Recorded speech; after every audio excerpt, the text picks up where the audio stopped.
What's going on, everyone? Badger here. Sort of like and sub, and let's get into this. Yeah, I know what you're saying. You probably don't want an Acolyte season 2, and short of a couple content creators like Gary and others, and myself, who was like, yeah, sure, go ahead. I dare you to make a season 2.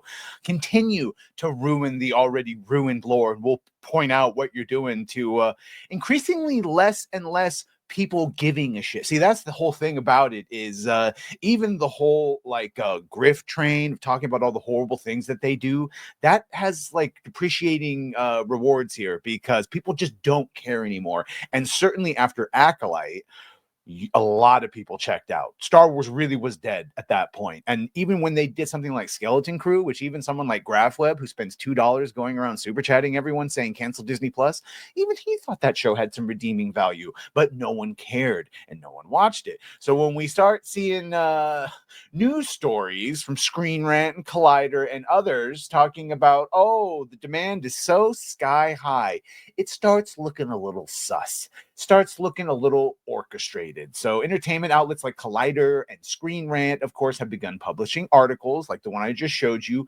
claiming just misunderstood success. It's so amazing. It's a massive hit. We had Rebecca Henderson, who is, she played the green bitch.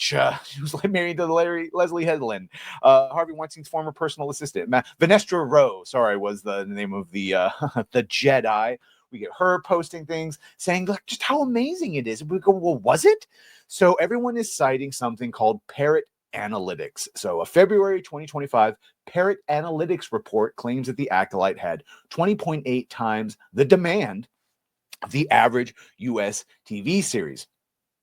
Problem is, when you look at how they register things, by the way, this is 2.4, so I don't know why they said 2.8. The last thing I read, it was 20.4. So 20.4.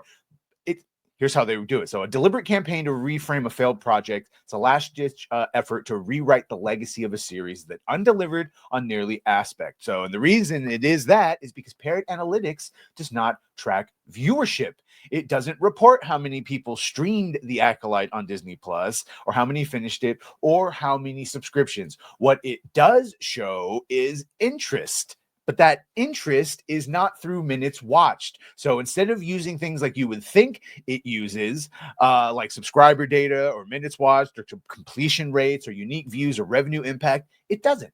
What it does look at is Google searches, Wikipedia activity, YouTube views, social media mentions, piracy activity, and fan content engagements. The problem with that is, though, if everyone is searching up Google about what the fuck cortosis is, and if on Wikipedia they're looking up about the chosen one, and if on YouTube the views are of us who are crapping on the project, and the social media mentions are people saying the power of one, the power of two, the power of many people canceling Disney Plus. You get my my drift here? If the piracy activities, people stealing it so they can watch it and clown on it, then my friends, then that does not mean that you want a season 2. It means that the first one was so bad that it just has people talking about it. And so it's in that lie that they are trying to push, like, look at all the interest. It's like, oh, there's interest in how bad it was in making fun of it. I mean, yes. Yeah.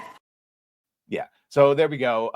They make the same point here that, yeah, if it is widely criticized, of course it's going to show that data. But in fact, as you look at their views here, episode to episode, it started out high and just went down and down and down and down until nothing there at the end. When we're just, even in their IMDb, the reviews were thousands to thousands to just nothing. According to Illuminate, The Acolyte had 2.7 billion minutes watched, the 10th most watched original in 2024. For Netflix, is Love is Blind. That brought in 7.3 billion. So it's not even close. You can see here barely at the end there, we were tracking. But as far as the top things, yeah, not looking great there. Even the disparity between Percy Jackson and them, you can see 3 million to 2. So it had the minutes watched according to that, but that ain't good. That ain't good compared to everything else.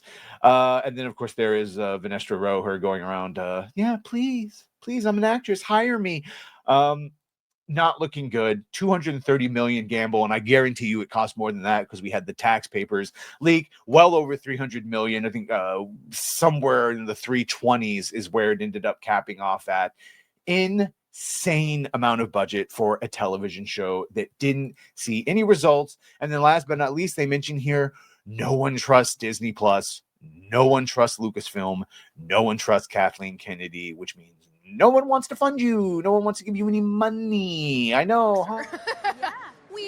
Weird. Anyway, so there it is. That's the story, Morning Glory. Some nefarious and nebulous data that doesn't mean what they think it means.